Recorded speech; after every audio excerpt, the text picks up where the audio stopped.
길을 가다가 하루살이에게 시비를 걸었대요. 메뚜기와 하루살이 아시죠? 예. 근데 기분이 안 좋았던 하루살이가 기분이 안 좋았던 이 하루살이가 메뚜기한테 실컷 욕을 한 거예요. 자식 지나가는 사람한테 시비 걸었다고. 그래서 열받은 메뚜기가 하루살이를 두들겨 팬 거예요. 억울하게 막 얻어맞았잖아요. 집으로 돌아간 하루살이가 형에게 자기 형한테 복수해달라고 막 울면서 얘기를 하는 거예요. 하루살이 형이 자기 친구들과 부하들을 5,000마리를 데리고 메뚜기한테 갔대요. 그러니까 하루살이가 5,000마리가 모였으니 메뚜기가 아무리 등치가 커도 이게 너무 불리한 거 아니에요? 그 결투를 어떻게 이길 수 있겠어요? 그래서 메뚜기가 5,000마리 하루살이 앞에서 고민을 하는 거예요. 싸워야 돼 말아야 돼 막 그러다가, 그리고 승산이 없으니까, 그리고 승산이 없다고 판단하고 메뚜기가 하루살이에게 이렇게 마음을 정하고 한마디를 딱 하더래요. 우리 내일로 미루자. 그렇게 얘기하더래요. 자, 옆 사람에게 말해주세요. 내일은 없습니다. 오늘이 승리의 날입니다. 시작. 내일은 없습니다. 오늘이 승리의 날입니다. 맞습니다. 여러분, 내일로 미루면 기회가 없습니다. 그래서 절대로 내일로 미루면 안 돼요. 기도의 제목도 오늘 하나님 주신 대로 오늘 응답하실 줄로 믿습니다. 21일 새벽 기도에 기도 제목들 다 정하시고 하나님 앞에 주신 대로 엎드리셨을 텐데, 이 기도 제목 가지고 이번에 응답 받으시기 바랍니다. 이런 배수진을 쳐야지요. 이번에 안 되면 다음에 하지. 그러면 기도하다가 뒤로 자꾸 물러서고요. 기도 하나님의 은혜가 바로 오기 전에 마귀가 포기하게 만들어요.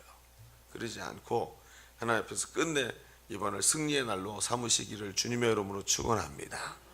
그래요. 어제는요, 예수님께서 하늘로부터 오는 표적을 보여달라고 하느니 바리새인과 사두개인들에게 요나의 표적을 말씀하시는 장면을 우리가 같이 말씀을 보았습니다. 하나님의 뜻에는 관심이 없고 내가 끈기 있게 하나님께 매달려 하나님의 뜻을 움직여 보려는 시도를 하는 이런 우리의 모습과 너무나 닮아 있었다 그랬어요. 그러니까 우리의 눈에 하늘로부터 오는 표적을 보여주십시오. 내가 믿을 수 있도록 내 입장에서 좀 해주십시오. 이렇게 얘기한다는 거죠. 영적인 눈이 열려서 십자가와 부활을 보여주시는 그 부활과 십자가를 볼 줄 알아야 되는데 그건 안 보고 있었다는 것입니다.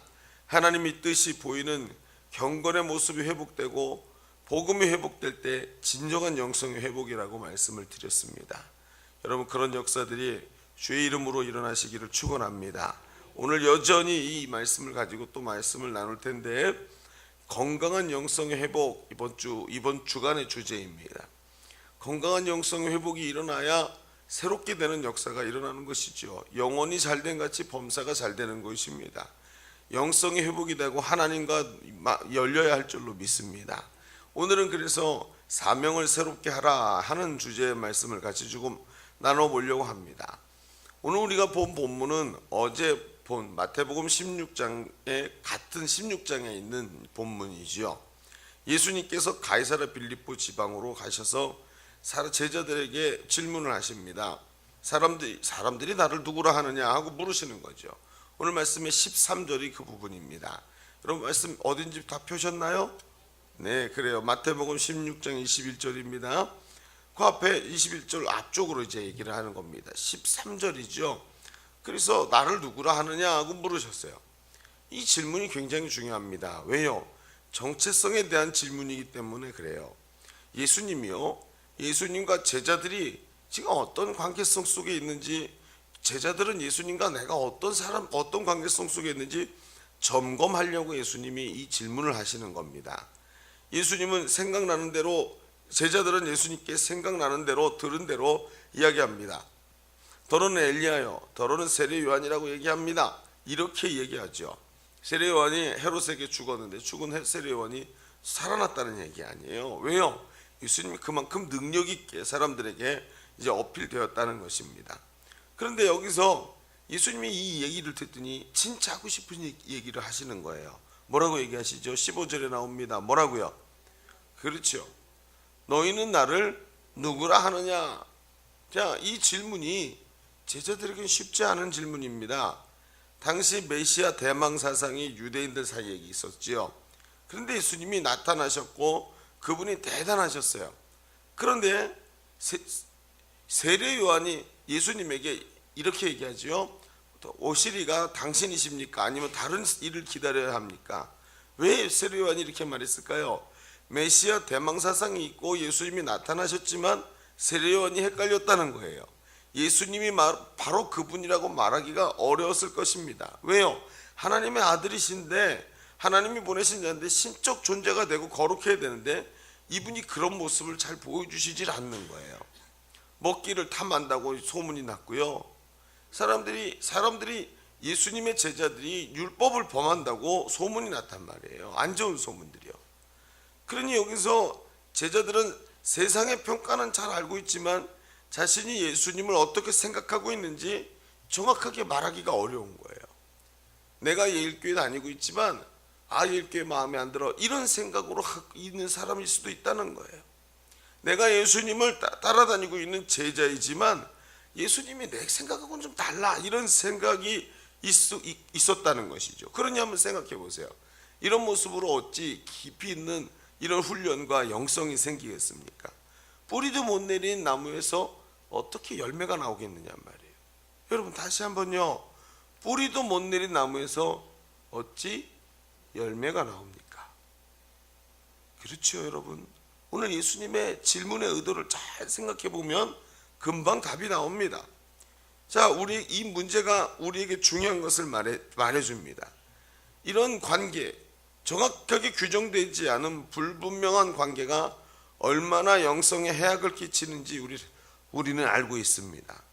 예수님을 믿으면서도 예수님을 구주로 영접하지 않은 관계, 마치 이런 관계라는 거죠.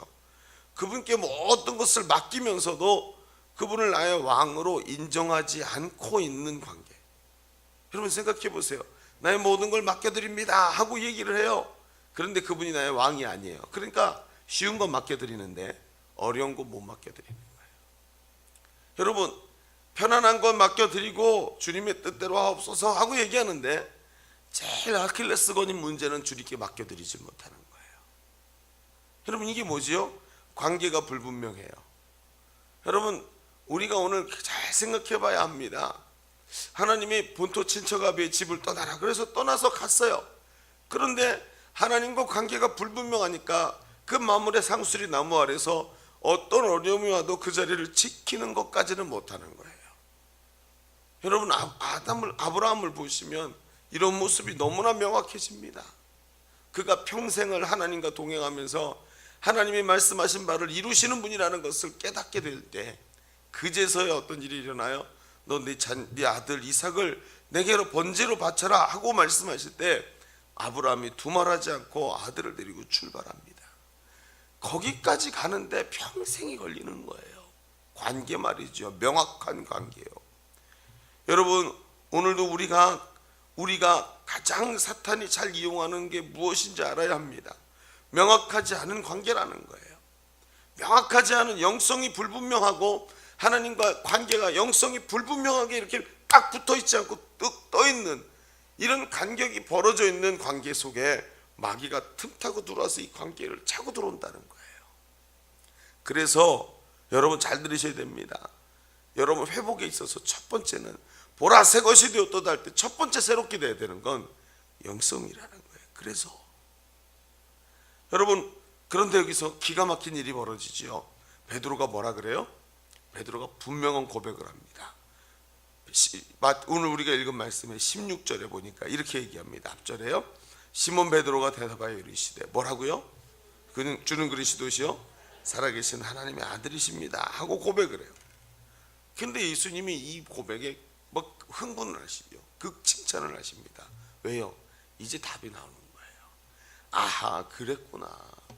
앞에 이야기들을 가만히 보면 예수님이 여기서 칭찬 안 하실 수가 없는 거예요.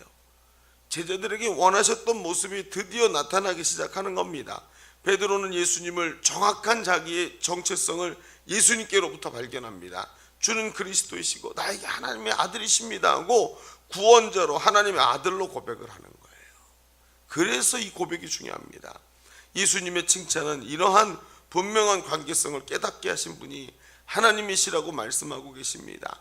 이러한 믿음의 고백 위에 교회를 세우셔서 음부의 권세가 틈타지 못하게 하시겠다고 정확한 그 자기 정체성과 하나님과의 딱 붙어있는 이 영성 관계성 속에서 예수님께서 이제 하나님의 이 예수님의 계획을 말씀하시죠. 바로 예수 그리스도를 머리로 한 몸, 머리는 예수님 몸, 이 몸으로 머리와 몸이 딱 유기적으로 붙어서 연결된 몸으로 뭘 만드시겠다고요?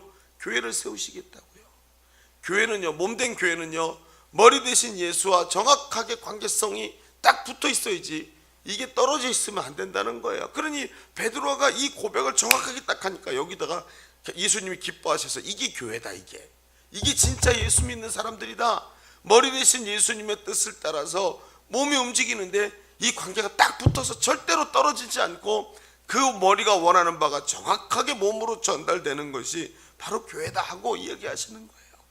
건강한 영성 회복이 있어서 이 얼마나 중요한지를 얘기합니다.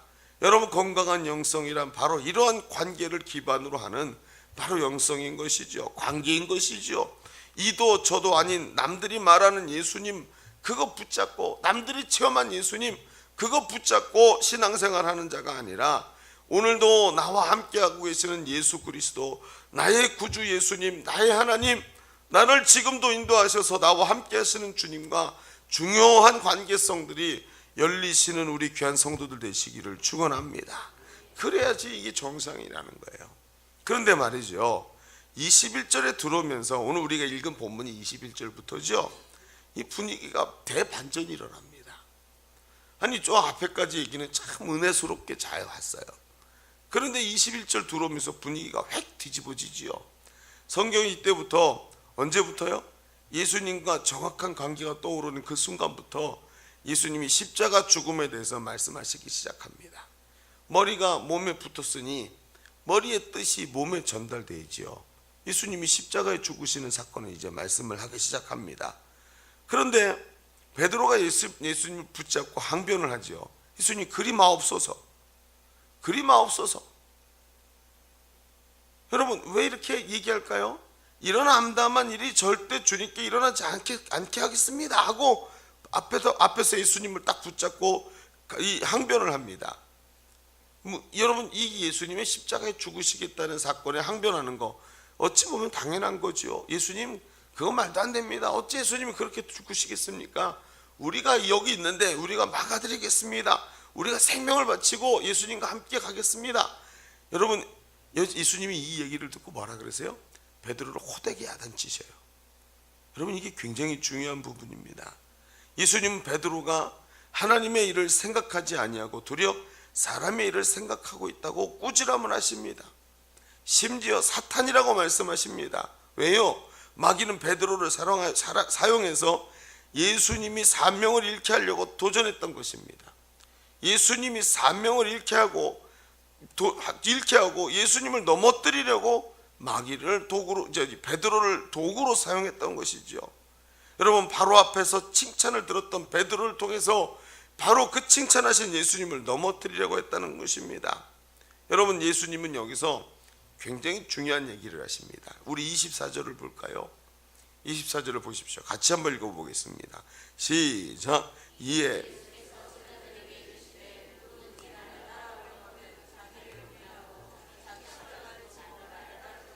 아멘. 이제 여기서 뭘 얘기해요? 자기 십자가를 지고 나를 따르라 얘기하는 거예요. 여러분, 여기서 이제 지금까지 나타난 거 가지고 구슬을 꿰야 돼요.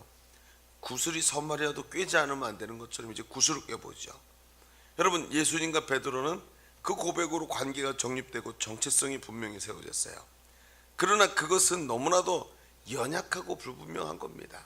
여러분, 예수 믿고 구원받아서 하나님 앞에서 살아간다고 그 사람이 건강하다라고 말하기가 어렵다는 거예요.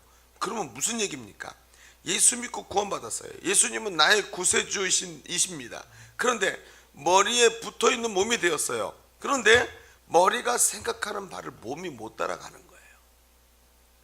여러분, 예수님이 원하는 바를 머리는 하려고 하는데 몸은 안 하려고 하는 거예요. 오늘 이것이 우리에게 굉장히 중요한 이야기가 됩니다. 건강한 몸이 무엇입니까? 머리의 뜻을 몸이 수행할 수 있는 자리까지 가는 겁니다. 여러분, 영성이라는 게 뭐예요? 예수 믿고 구원받은 게 영성이 아니에요. 영성이라는 것은, 예수 믿고 구원받은 것은 가장 기본적인 신자의 요건을 갖춘 거예요. 천국 갈 사람의 요건을 갖춘 거예요. 여러분, 예수 이름으로 믿음으로 구원받는 줄로 믿습니다. 그런데 말이죠, 이 땅에서 하나님의 일을 하기 위해서는 머리의 뜻이 몸이 머리의 뜻을 시행할 수 있는 단계까지 성숙하고 성장해야 되는 것입니다. 오늘 베드로가 보십시오. 베드로가 믿음으로 고백을 했어요. 그런데요, 자기 뜻과 다르니까 머리의 뜻을 거절하더라는 거예요. 겉으로 보면 이게 뭡니까? 예수님과 인지상정이고 예수님과 마음이 같아서 예수님을 보호해드리고 싶은 이런 사람된 이 정이라고 생각이 됩니다. 그러나 여러분, 그게 아니에요. 그게 아니고 뭐예요? 머리의 뜻을 몸이 시행할 수 없는, 이해할 수 없는 마비된 상태에 있다는 것입니다. 여러분, 다시 한번요, 영성의 회복이 무엇입니까? 건강한 영성이 뭐예요? 머리가 원하는 바를 몸이 움직여야 되는데 머리가 원하는 바를 몸이 움직이지 못하는 마비된 상태에 있을 때가 많다는 겁니다. 아기가 처음 태어나면 처음엔 눈을 뜨고 껌뻑껌뻑 그럽니다. 여러분 보셨나요? 아기가 처음 태어나자마자 응애 하고 울고 난 다음에 그 다음에 이 강보에 싸서 누워놓으면은 그 다음에 어떻게 되죠? 눈을 껌뻑껌뻑거리면서 앞에 있는 사람을 껌뻑거리면서 쳐다보죠. 제가 첫 아이를 낳고 나서 진짜 웃겼어요. 이 녀석이 엄마 뱃속에 있을 때 온몸이 이렇게 붙어 있잖아요. 오그라져 있잖아요. 그러니까 보니까 딱 나왔는데 발이 이렇게 돼 있잖아요. 근데 발등이 이렇게 붙어 있는 거예요, 위로요. 그러니까 이게 발목이 어때요? 발목이 이제 처음으로 펴진 것처럼 이렇게 펴지면서 나오더라고요. 처음에 태어나서 눈을 깜빡깜빡거리는데 옆에서 간호사가 그러는 거예요. 얘가 저를 쳐다보네요. 그랬더니 얘는 지금 아무것도 안 보여요. 그러는 거예요. 눈에 뵈는 게 없는 시기래요. 그렇죠. 여러분, 태어났다고 모든 기능이 정상입니까? 아이가 태어나자마자 저는 마라톤을 할래요. 그리고 일어나서 뛰어가는 아이가 있어요? 대출 주머니에다 끼고? 없어요. 여러분, 태어나자마자는 아무것도 할 수 없지만 아이가 자라면서 그 아이가 그걸 가지고 몸이 회복이 되면서 자기 의지를 가지고 뛰어놀기도 하고 축구를 하기도 하고 여러 가지 공부도 열심히 하게 되는 것입니다. 이게 뭐예요? 성숙이고 성장이고 그런 상태로 자기가 이 땅에서 태어난 목적을 이루기 위해서 달려가는 것입니다. 여러분, 오늘 우리에게 중요한 얘기를 하고 있습니다. 건강한 영성이 무엇입니까? 바로 오늘 머리 대신 예수 그리스도의 뜻을 수행할 수 있는 사명에 사로잡힌 자가 될 때, 내가 이 땅에 와서 살고 있는 이유가 무엇인지 깨닫는 사명에 사로잡힌 자가 되어서 머리 대신 예수님이 원하시는 대로 방향을 가지고 쭉 달려갈 수 있는 사람이 된다는 거예요. 오늘 베드로가요, 사명을 가진 사람이 됩니다. 이런 해프닝이 벌어지면서 결국 베드로는 그 사명을 가진 사람으로 변화됩니다. 여러분, 베드로가 뭐라 그럽니까? 베드로 전후서를 통해서 가만히 보면 베드로는요, 자기가 이런 고난을 겪으면서 이런 마귀의 시험을 당하면서 성숙했다라고 베드로는 계속해서 고백합니다. 베드로가 끝내 주님 앞에서 사명 감당하고 순교하는 자리까지 가도록 하나님께서 인도하시면서 그 사명을 끝내 감당하게 되는 이유가 뭐예요? 이렇게 머리 대신 예수님의 뜻을 이루기 위해 달려가는 성숙한 사명을 가진 자로 세워지니까 그 영성 때문에 가는 거예요. 머리가 몸에 연결된 게 뭐예요? 영성이에요. 몸이 머리의 뜻을 받아서 달려가는 게 영성이에요.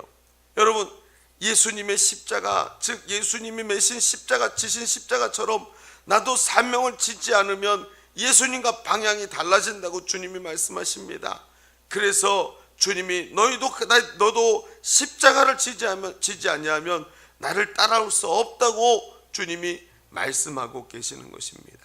여러분, 아무리 신앙생활을 잘해도 예수님과 같은 십자가를 매지 않는다면 그는 예수님의 건강한 몸이 아닌 것입니다. 건강한 영성이 무엇입니까? 머리가 가진 목적을 몸이 똑같이 가지고 수행하는 겁니다. 그분이 주신 사명을 나도 붙잡고 이 땅에서 하나님 앞에서 복음 전하겠다고 달려가는 것이 건강한 영성이에요. 인생의 목적이 예수님의 인생의 목적과 똑같아야 합니다. 내 인생의 목적이 예수님의 목적과 같아질 때 그 사람이 진정으로 건강한 사람으로 이 땅에서 달려가는 그리스도인 예수님의 제자의 삶을 사는 것입니다. 여러분, 우리의 삶이 사명이 흐려진 모습이 얼마나 많습니까? 예수 믿고 구원받아서 교회 잘 나오고 신앙생활 잘하는 것 같은데 가만히 골라내보면 그 중에 그런 많은 사람 중에 예수님과 색깔이 똑같은 비전을 가지고 사명을 가지고 살아가는 사람이 몇 명이나 될까요? 세상의 바쁜 일에 마음을 빼앗기고 내게 맡겨주신, 내게 하나님이 붙여주신 축복과 하나님의 일을 감당하라고 주신 그것들을 도구가 아니라 그것이 그 전부인 줄 알고 그것을 숭배하면서 살아갑니다. 여러분, 건강이 도구가 되어야 되는데 건강이 목적이 돼가지고 건강을 숭배하고, 돈이 도구가 되어야 되는데 돈이 목적이 되어서 돈 벌기 위해서 주님을 버리는 삶이 되어버리면 되겠습니까? 여러분, 사명이 뭡니까? 사명이 바로 영성이에요. 사명이 모든 일들을, 모든 장벽을 뚫고 끝내 승리하게 만드는 영성이라는 것입니다. 여러분, 기나긴 내 인생이라는 기차를 끌고 가는 기관차가 무엇입니까? 내 기차에 여러 가지가 붙어 있지 않습니까? 기차에 내가 이 땅에서 살아가야 될 목적도 붙어 있고, 여기에 내 자녀들, 내 가정, 내 건강, 내 삶 쭉 붙어서 기관차가 쭉 기차가 가는데, 맨 앞에 기관차가 뭐예요? 바로 주님 주신 사명이 기관차가 돼서 그 모든 것을 끌고 가야 된다는 거예요. 고린도전서 10장 31절을 보시죠. 우리 성경 말씀을 한번 같이 읽어보겠습니다. 앞에 나오죠. 고린도전서 10장 31절 같이 읽습니다. 시작. 그런즉 너희가 먹든지 마시든지,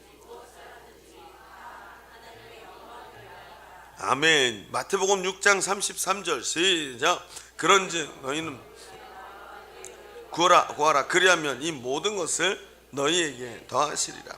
여러분, 먹든지 마시든지 하나님의 영광을 위하여 하라. 그 기관차가 바로 주신 사명이 되어야 한다는 것이죠. 먼저 그의 나라와 그의 의를 구하라. 이 기관차가 그 사명이 되어야 한다는 거예요. 그럴 때요, 사람이 움직이는 것입니다. 그럼 어떤 목사님이 이런 간증을 하는 걸 들었어요. 이 부교육자 시절에 이분이 어떤 큰 교회에서 사역을 했답니다. 그런데 이 부교육자들이 운동을 좀 하자, 우리가 운동할 시간이 없어서 안 되겠다 그래가지고 교회 탁구대를 사다 놨대요. 탁구대를 사다 놓고 탁구를 치는데, 이 자기들끼리, 목사님들끼리, 전사님들끼리 탁구 치다 보니까 어느 한계를 딱 넘어가니까 탁구 대충 쳐, 그냥 못 치진 않아, 이런 성도가 된 거예요. 근데 재미가 없는 거예요. 자기들끼리 치니까 이 정도 하다가 이제 늘지도 않고 재미가 없는 거예요. 그런데 부교육자 부목사님 한 분이 오셨는데, 이분이 무림의 고수인 거예요. 탁구가 얼마나 탁구를 잘 치는지 고수가 한 분 들어오니까 갑자기 분위기가 바뀌더니 갑자기 불이 붙기 시작하더래요. 그분을 이겨야 된다는 거죠. 막 이겨야 된다는 목적이 생기니까 막 치는 거예요. 그러다가 어떻게 될까요? 이제 목적이 생기니까 상향 평준화가 일어나는 거예요. 다들 그 실력이 그만큼 이제 올라오는 거죠. 몇 달 동안 계속 새벽마다 탁구를 치는 거예요. 근데 그러다 보니까 어떤 일이 벌어졌냐면, 이제는요 다 고수가 된 거예요. 거의 대부분이요. 그럼 어떻게 될까요? 또 다른 고수가 필요하잖아요. 그런데 웬만한 고수는 이만한 고수들이 없는 거죠. 목회자들이 탁구를 너무너무 잘 치는 거예요. 그러니까 이분들이 어떻게 했냐면, 탁구가 재미없어지니까요, A4 용지 종이 있죠. 그걸 탁구대 위에다 한 장씩 깔아놨대요. 그리고 치면서 무조건 거기 떨어져야 되는 거예요. 탁구대를 A4 용지만하게 줄인 거죠. 무조건 A4 용지를 맞추고 탁구를 치게 만든 거예요. 그 룰을 정한 거예요. 그러면서 탁구를 치면서 재미를 본 거죠. 네, 이런 얘기하는 거예요. 여러분, 이렇게 얘기해요. 그분이, 여러분, 그렇게 해서 탁구를 치다 보니까요, 나중에는요 눈을 감고도 쳐요. 눈을 감고 치더래요. 무슨 얘기냐면, 머리로 인식을 해서 눈이 들어온 정보를 머리로 인식해서 여기서 이렇게 때려야지 생각하는 게 아니라요, 생각을 안 하는데 몸이 움직이는 거예요. 이걸 뭐가 기억하고 있다 그래요? 그렇죠, 몸이 기억하고, 근육이 이걸 기억하고 있더래요. 머리가 처음에 머리가 움직여서 이 몸을 이걸 치면서 움직이면서 머리가 시키는 대로 했는데, 나중에는요 몸이 기억을 해서 그냥 탁탁 쳐내더래요. 그런데도 불구하고 탁탁 그냥 아무 생각 없이 치는데도 뚝뚝 떨어지는 거예요. 거기 정확하게요. 여러분, 이게 뭐예요? 영성의 끝판이에요. 마지막으로 갈수록 뒤로 가고 하나님과 깊은 관계성 속에서 사명 붙잡고 살아가는 사람이 어때요? 사명으로 인해서 살고 사명으로 인해서 죽는 자가 되는 거예요. 여러분, 베드로는요, 몸이 되었지만 머리의 사명을 받지 못했기에 자기 목적에 맞지 않는 예수님을 막아서는 거예요. 내 목적과 틀려요. 예수님 그리마옵소서. 사명 없는 자의 특징이에요. 나를 위해 예수님을 막아섭니다. 오늘 우리가 회복해야 되는 것이 무엇일까요? 그것은 사명이에요.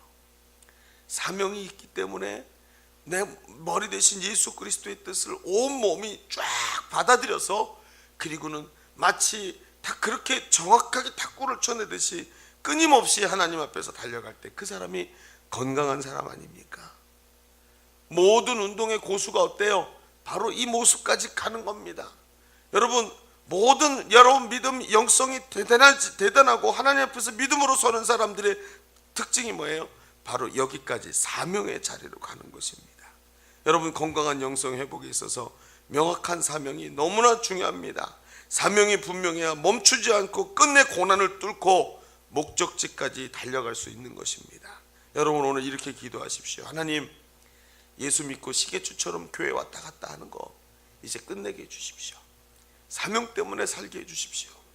사명 때문에 주 앞에서 오늘 내게 맡겨진 사명 때문에 살아가는 사람, 그렇게 될 때 여러분, 우리의 삶에 더 큰 기쁨을 주시는 성령의 임재하심을 경험하고 끝내 승리하는 역사를 이루게 될 줄로 믿습니다.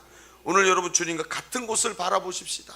그것을 바라볼 때 이 사람의 근육이 오늘도 하나님 앞에서 힘있게 잘 감당하는 역사를 이루게 되는 것입니다. 우리 먼저 한번 기도하겠습니다. 하나님, 오늘 우리가 달려갈 길이 명확한 자 되게 하시고 사명이 분명하여서 그저 몸에 붙어있는 것만이 아니라 머리가 원하시는 일을 몸인 내가 능력 있게 감당할 수 있도록 주님 은혜 주시고 역사하여 주옵소서. 오늘 말씀 붙잡고 한번 통성으로 기도합니다. 아버지 하나님, 주님